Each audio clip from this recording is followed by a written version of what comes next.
Good day. This video is going to be on the subject of Kabbalah and non-duality.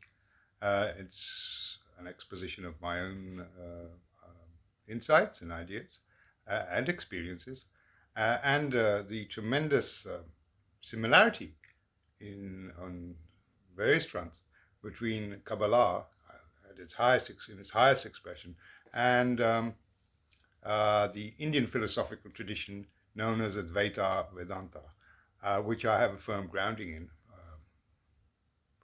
since many years as a practitioner of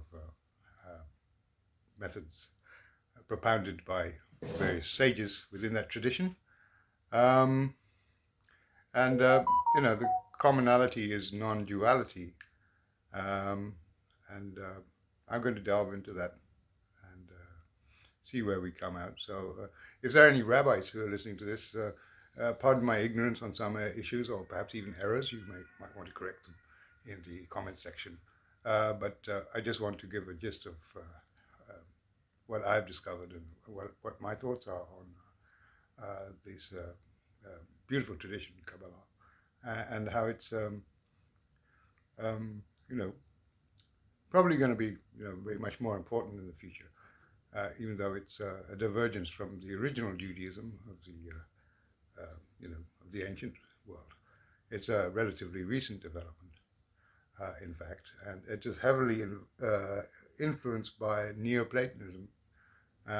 Yet it plays a very, very major role in the world, and a lot of leaders of the Western world are Kabbalists or familiar with Kabbalah.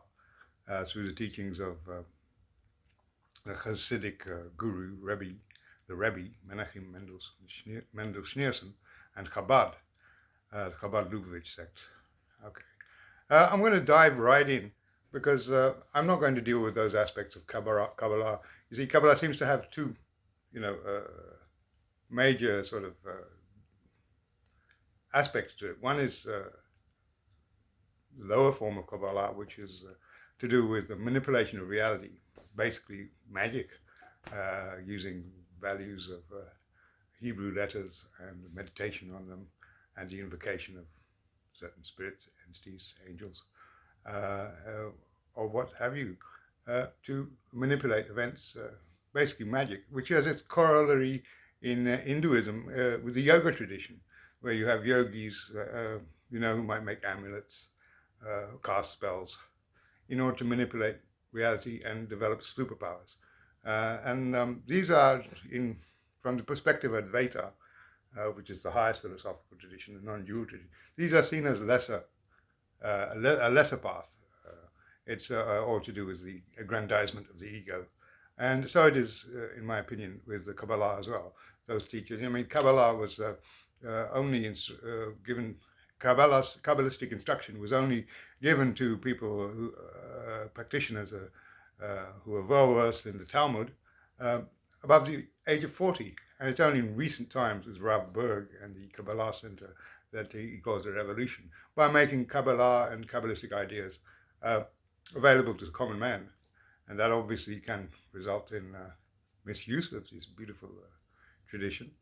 And I've heard reports that there are teachers who use it for darker ends, and certain members of society who remain in the dark, in the background, who use the Kabbalah for satanic purposes to manipulate events and manipulate people. And I don't condone that in any way, and I don't think anyone would who is a tzaddik, a good and righteous person. And that's common to all traditions, the path of good and following the right path and doing the right thing. Dharma, it's called in Hinduism, and tzaddik, tzedakah, is what is called in Judaism, tzadiki in Islam. They're very close.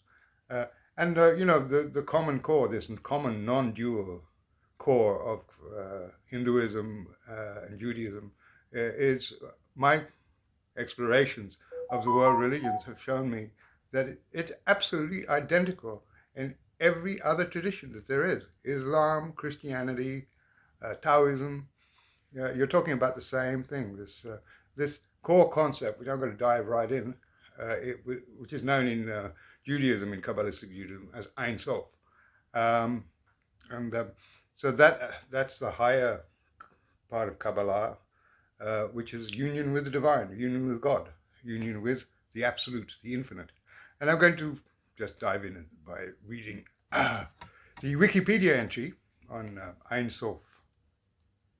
Ein Sof, En Sof meaning infinite, there is no end in Kabbalah, is understood as God prior to any self-manifestation in the production of any spiritual realm, probably derived from Solomon ibn Gabirol's term, the Endless One, She'en Lo Tikla. Ein Sof may be translated as unending, there is no end, or infinity.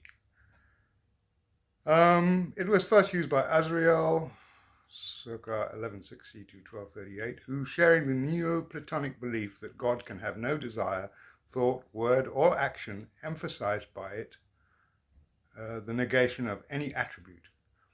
Of the Ein Sof, nothing can be grasped. Ein, nothing, grasped, Sof, limitation. It is the origin of the Or Ein Sof, or infinite light, the limitless light, of paradoxical divine self-knowledge, nullified within the Ein Sof prior to creation. In Lurianic Kabbalah, the first act of creation, the Tzimtzum, self-withdrawal of God to create an empty space, takes place from there. In Hasidic Judaism, the Tzimtzum is only the illusory concealment of the Or Ein Sof, giving rise to monistic panentheism. Consequently, Hasidism focuses on the Atzmus, divine essence, rooted higher within the Godhead than the Ein Sof, which is limited to infinitude and reflected in the essence of the Torah and the soul. Explanation. Zohar explains the Ein Sof as follows. Before he gave any shape to the world, before he produced any form, he was alone, without form and without resemblance to anything else. Who then can comprehend how he was before the creation? Hence it is forbidden to lend him any form or similitude, or even to call him by a sacred name, or to indicate him by a single letter or a single point. But after he created the form of the heavenly man, he used him as a chariot wherein to descend, and he wishes to be called after his form, which is the sacred name Yud-He Vav-He. In other words, Ein Sof signifies the nameless being. In another passage, Zohar reduces the term Ein, non-existent, because God so transcends human understanding as to be practically non-existent. And that's really interesting. That's bordering on atheism, isn't it? If you really think about it. In addition to the Sefer Yetzirah and the Zohar, other well-known explications of the relation between Ein Sof and all other realities and levels of reality have been formulated by the Jewish mystical thinkers of the Middle Ages, such as Isaac the Blind and Azrael. Judah Hayath, in his commentary Minhat Yehuda on the Ma'ariket Elahut, gives the following explanation of the term Ein Sof. Any name of God which is found in the Bible cannot be applied to deity prior to his self-manifestation in the creation, because the letters of those names were produced only after the emanation.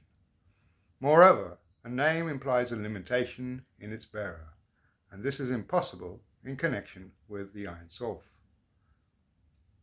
And it goes on to describe the Sephiroth, the Sephirah, the emanations of the Ein Sof, energetic emanations. And I'm not going into that because I believe that the real key is to understanding Ein Sof, what that is, because it's so close, it's almost identical to the Hindu concept of Brahman, which I'm going to read to you. And I covered this, in fact, with reference to Gnosticism, in an earlier video entitled Monadic Self-Realization about Gnosticism, which you can watch. the idea with this Ein Sof is, again, the sort of error, which you can call it an error or a mistake, that the Kabbalists make. It's something up there and out there and separate from man. And the beauty of Advaita Vedanta is that the infinite is at all times one with the individual soul. So you have direct access to the infinite. This cognate with the Kabbalistic Sephirah, the art, which is the hidden Sephiroth, or hidden energy center, which corresponds to the sacred heart, or Hridaya chakra, the right side of the chest. And that's the seat of the soul, the seat of consciousness. And that's in the Advaita tradition. Ramana Maharshi described this.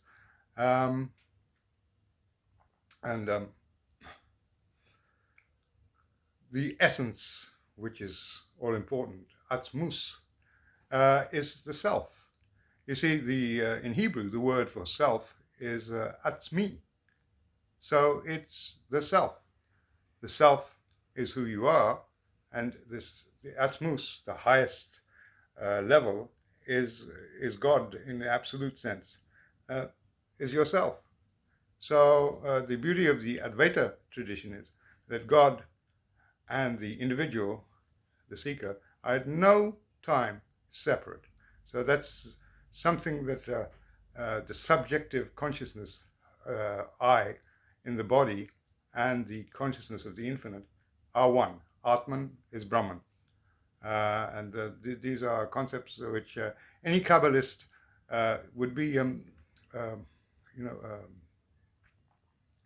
well advised to look into, because it can help you to get a quicker understanding of Ein Sof and union with God. Those people who are looking for powers and superpowers and want to be, gain worldly power through, manipulation of Hebrew syllables and the like, this is not for them. This is for people who really don't have any interest in the worldly life, because every experience, everything is just a trap. Finally, it's the matrix. You get involved in any kind of, ego-seeking desire, and inevitably it doesn't end all that well. You're disappointed, or you get into trouble. It depends on your intention. If you follow the evil inclination, there's a lot of, unfortunately, a lot of the wealthy and powerful who misuse Kabbalah to follow the evil inclination and gain power over people. Well, they're going to get their comeuppance eventually. It's going to come out. Anyway, one of the greatest Kabbalists, in my opinion, is Moses ben Jacob Cordovero, Moshe Cordovero.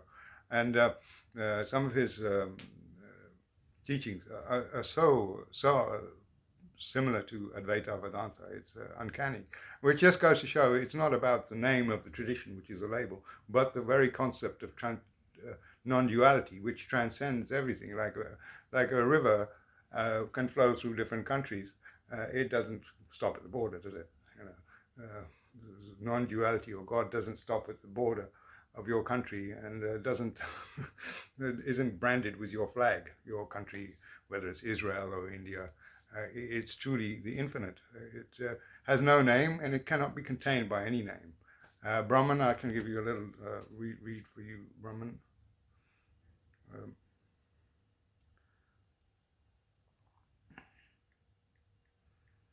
To show you how similar that is. And you have Brahma, who's the creator, Hashem. Hashem is Brahma, and I've made that connection, that link, in an earlier video entitled Hindu Brahma is the Demiurge of Judaism, which you can watch. And Brahman is the formless absolute, or Ein Sof. In Hinduism, Brahman connotes the highest universal principle, the ultimate reality of the universe. In major schools of Hindu philosophy, it is the non-physical, efficient, formal, and final cause of all that exists. It is pervasive, infinite, eternal truth, consciousness, and bliss, which does not change, yet is the cause of all changes. Brahman, as a metaphysical concept, refers to the single binding unity behind diversity in all that exists. Brahman is a Vedic Sanskrit word, and it is conceptualized in Hinduism, states Paul Deussen, as a creative principle which lies realized in the whole world. And so it's a cosmic principle.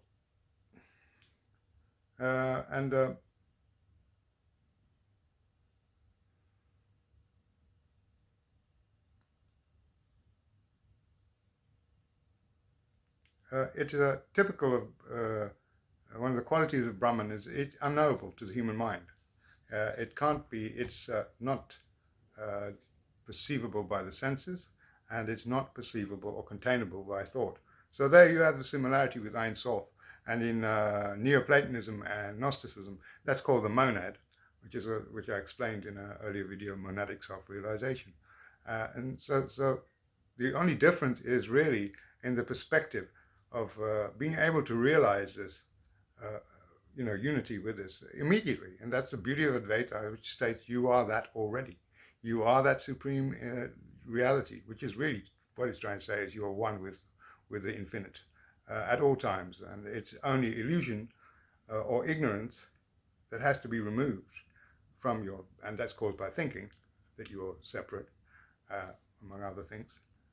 The ego, what you call the ego mind, that has to be removed for that self, that Ein Sof, to shine forth without limitation, without being obscured.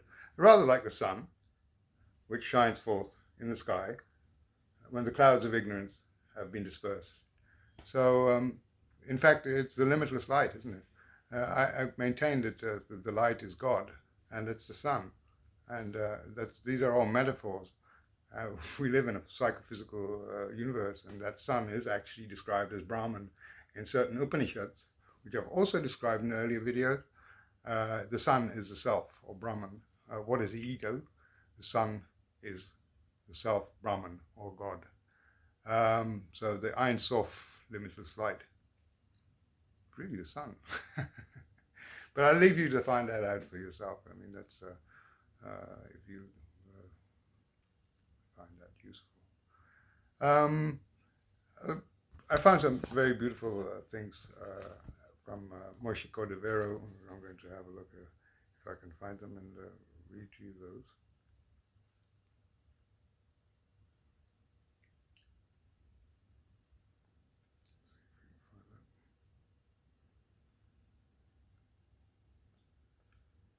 Moshe Cordovero, who was from Cordova, or his name states Cordovero means of Cordova.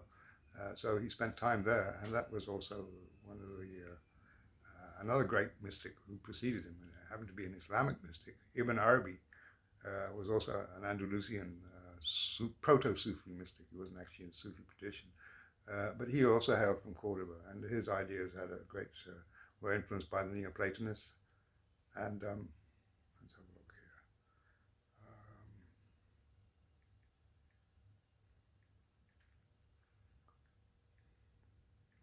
here. In fact, I'm quite surprised. There's a lot of great videos about Advaita Vedanta, and I'm surprised no Swamis seem to touch this, touch Kabbalah, or be prepared to touch on the subject of Kabbalah. Maybe it's off limits, I don't know. Maybe it's a certain antipathy towards, ingrained antipathy towards Abrahamic civilization, which Indians have been programmed. I, being somebody of Indian origin who was born and raised in the West, I don't have that kind of antipathy, although I see the problems that do arise from an ethnocentric, Eurocentric bias. Let's see if we can find this. The Ramak. Let's see if we load it here. Just one moment. Bear with me.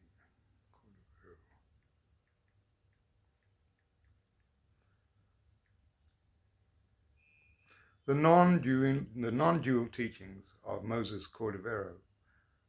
There's a very beautiful one I'm going to start with, which I think is very important because it really cuts to the heart of the issue. Let's get that first. Moshe Cordovero.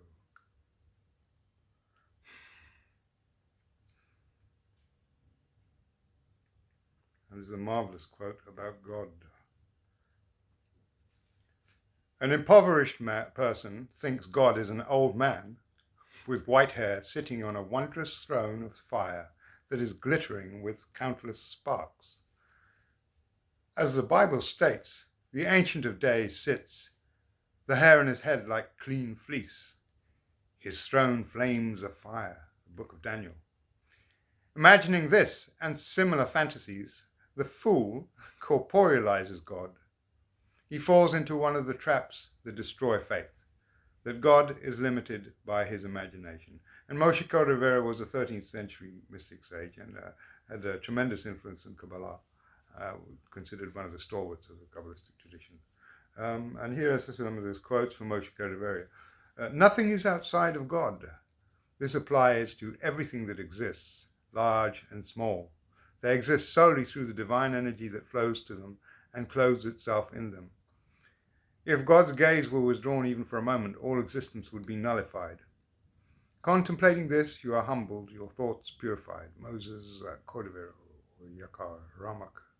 Do not say this is a stone and not God. God forbid. Rather, all existence is God, and the stone is a thing pervaded by divinity. Before anything emanated, there was only Ein Sof. Ein Sof was all that existed. Similarly, after it brought into being all that exists, there is nothing but it. You cannot find anything that exists apart from it. God is everything that exists, though everything that exists is not God. It is present in everything, and everything comes into being from it. Nothing is devoid of its divinity. Everything is within it. It is within everything and outside of everything. There is nothing but it.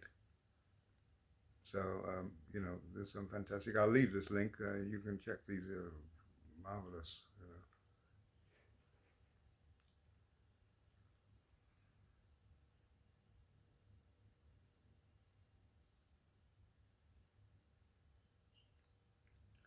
Ein Sof cannot be conceived, certainly not expressed, though it is intimated in everything, for there is nothing outside of it. No letter, no name, no writing, no thing can confine it. Ein Sof has no will, no intention, no desire, no thought, no speech, no action, yet there is nothing outside of it. That's Azrael of Verona, commentary on the 10 Sephiroth. That was another one. The positions are very similar to Sufi mystic Ibn Arabi. And Adi Shankara, who was, the greatest proponent of Advaita philosophy. I can read something from him if you like, or from Ramana Maharshi, the most, most accessible modern proponent of Advaita philosophy. Let me read something from Ramana, because undoubtedly, probably, one of the greatest teachers who ever walked the earth, I think. For us modern people, it was a great blessing. Let's see if we can get some quotes from Ramana Maharshi.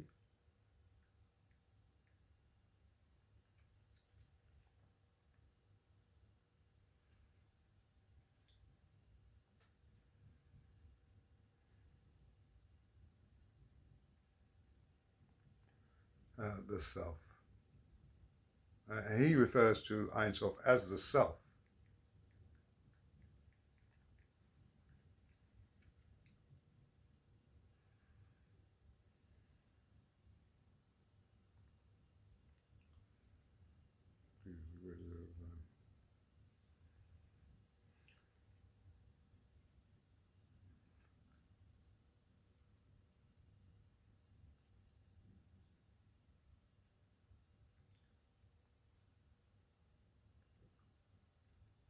Yeah, time and space always change, but there is something which is eternal and changeless. For example, the world, time, past or future, nothing exists for us in sleep, but we exist.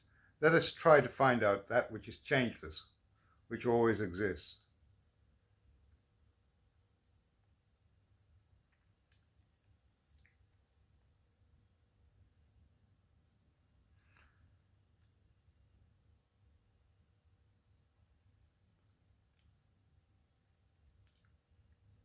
The self is self-luminous, without darkness and light, and is a reality which is self-manifest. Therefore, one should not think of it as this or that, the very thought of thinking will end in bondage. So you see, the beautiful thing about Ramana Maharshi's teachings and those of the Advaita teachers is a very hands-on and focus on the individual, rather like the Buddha. So the way that one is creating bondage for oneself by identifying with the body and the mind and one's thinking. That's the way to remove the veils that separate one from Ein Sof, from Brahman, from the monad. And I highly recommend that the Kabbalists study his teachings and take them to heart, because he was a genuine teacher who transcended all boundaries. In fact, he was very clear that God is I am, and he used to enjoy quoting Exodus 3.14, God is I am that I am, and I am is what the name you use for yourself. So self-realization, God the I am, and your very own awareness, they are contiguous and one. In fact, they're the same, to all intents and purposes, and that's really the difference. I don't know if I can find something on the self. The self. Brahman.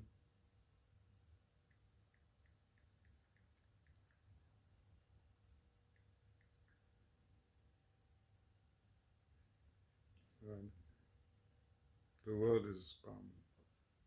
The world is Brahman.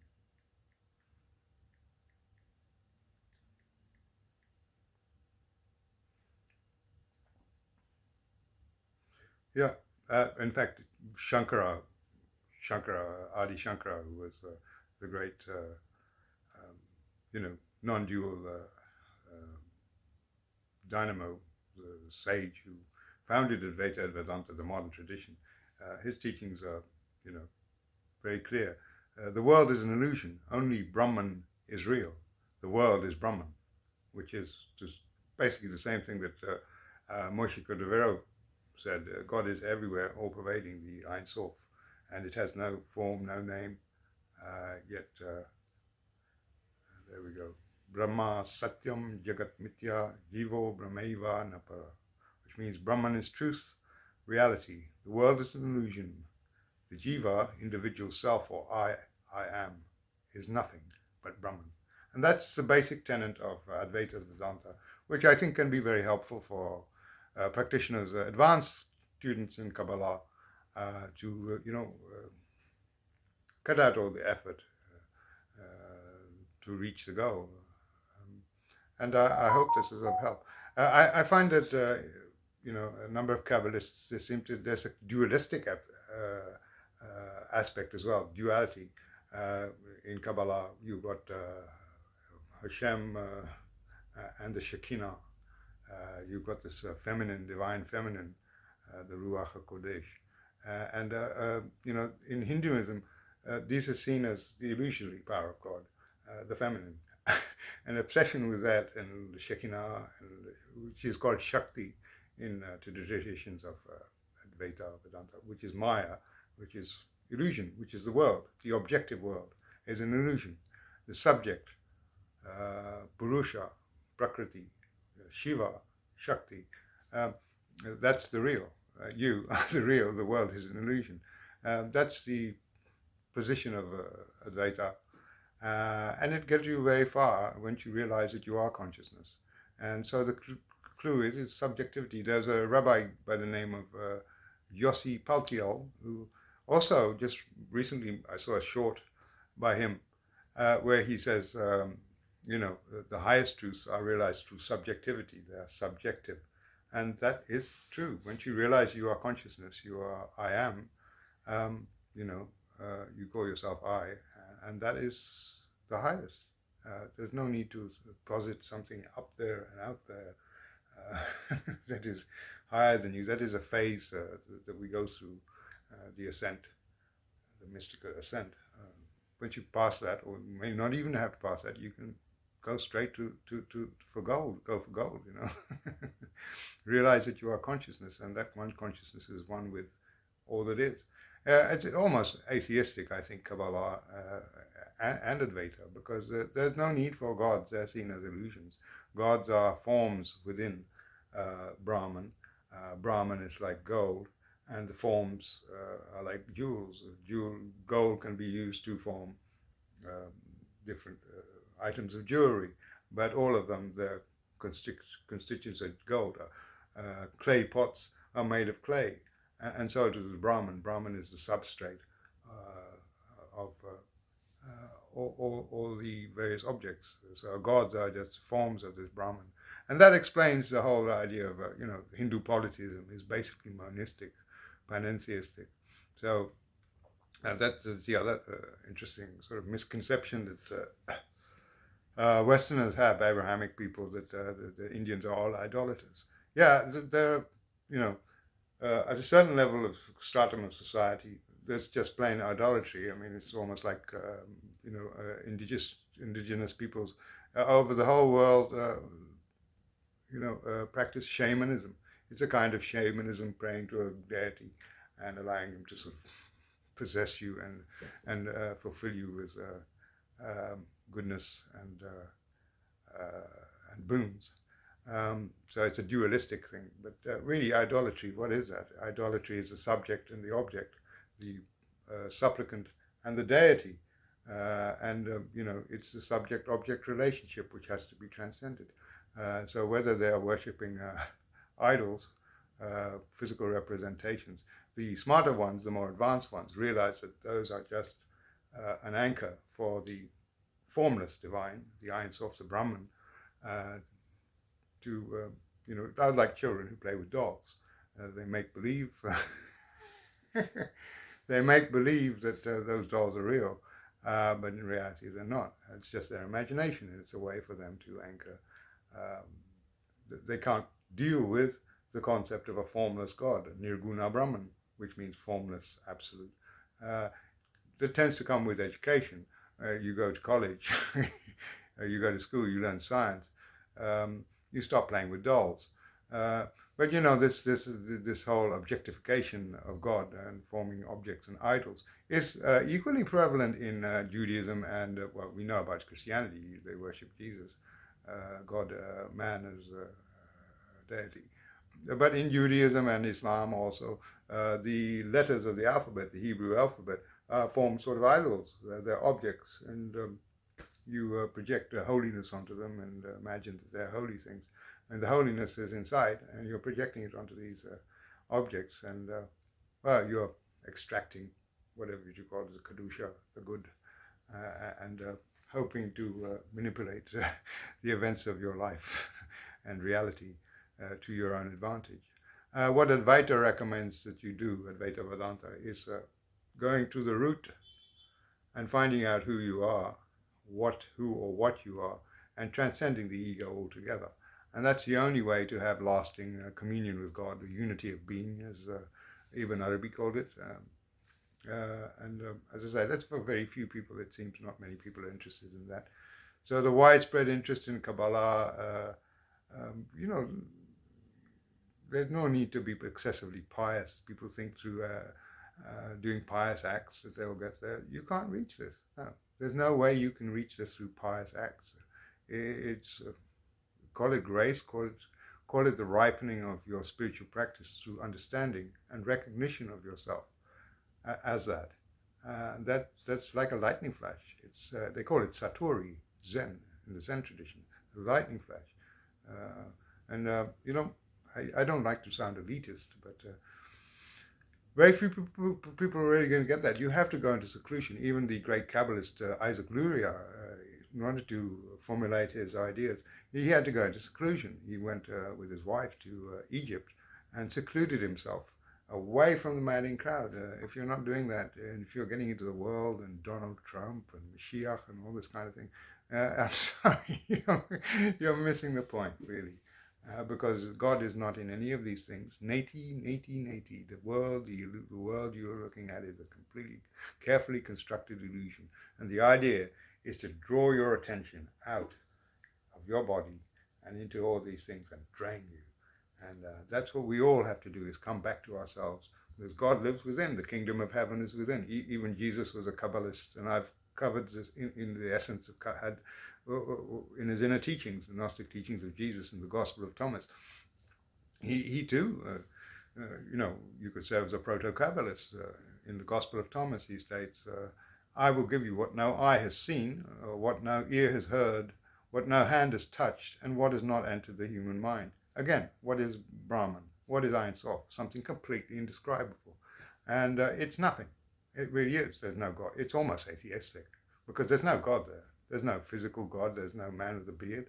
Moshe Cordovero put it very well. What is it? There's a song by Faith No More. What is it? Which is a hit for this rock group, Faith No More.